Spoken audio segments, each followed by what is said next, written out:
যে হচ্ছে গিয়ে আমাদের এপাশের ছাদ রুমের, আর এপাশের একটা রুম হচ্ছে। তো সেই ভিডিওগুলো আপনার সঙ্গে একটু ছোটো ছোটো করে শেয়ার করতেছি। তো এবছর হচ্ছে গিয়ে এই গাছগুলোকে খুব একটা আম হয় না, আর এপাশে 2টা আম গাছ কাটা পড়ে গেছিলো। তো আমাদের এখানে একটু কাজ আছে, এই কার্নিশটা একটু গাঁথতে হবে, কারণ পাশের বাসার ছাদ আর এই ছাদ এক হয়ে যাওয়ার কারণে আমাদের বাসায় মাঝে চুরি হয়ে গেছিলো। তো এটা পার্টিশন দিয়ে দিব।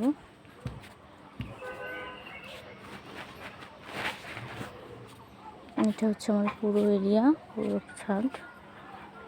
এখানটা একটা ডিজাইন আছে।